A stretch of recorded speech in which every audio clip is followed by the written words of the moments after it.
सुखदेव जी समझा के कहने लगे कि हे राजन परीक्षित,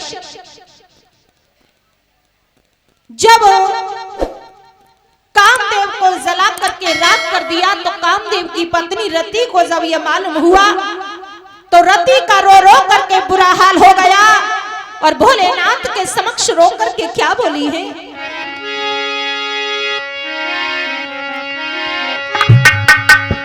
मेरे पति प्यारे का पति दानी हमें दे दो।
जब प्रभु के समक्ष रति रोने लगी तो भोलेनाथ ने कहा, रति आप रो नहीं, आज के बाद तुम्हारा पति अनंग नाम से पुकारा जाएगा और शरीर सहित द्वापर युग में प्रद्युम्न नाम से तुम्हारा पति तुम्हें प्राप्त हो जाएगा।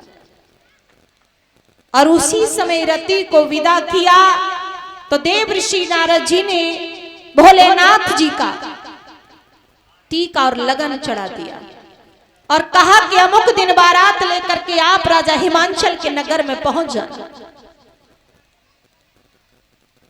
अमुक दिन जब नजदीक आने लगा तो भोलेनाथ ने चारों तरफ निमंत्रण बंटवा दिए।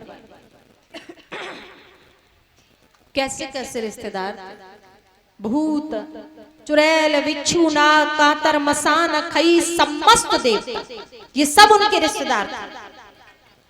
और धीरे धीरे सभी एकत्रित होने लगे कैलाश पर्वत पर। तो भूत और चुड़ैल मिलकर के भोले बाबा को दूल्हा बनाने लगे। बड़े अनोखे श्रृंगार थे। कैसे?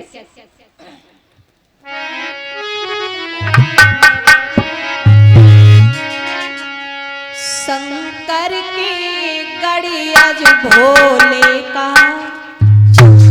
और नख श्रृंगार सजाना लगे।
भोलेनाथ को तैयार करने लगे। आजकल के दूल्हाओं के ऊपर जो हल्दी लगाई जाती है, भोलेनाथ के ऊपर शमशान की राख लगाई गई।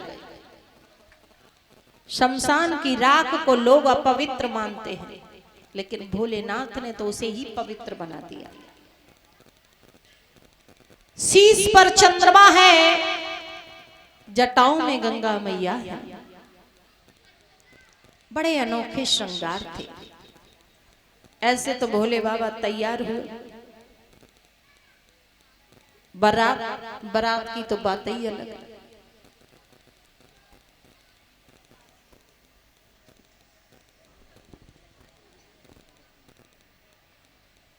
जितने भोलेनाथ न सजे, बा से ज्यादा बारात सज गई।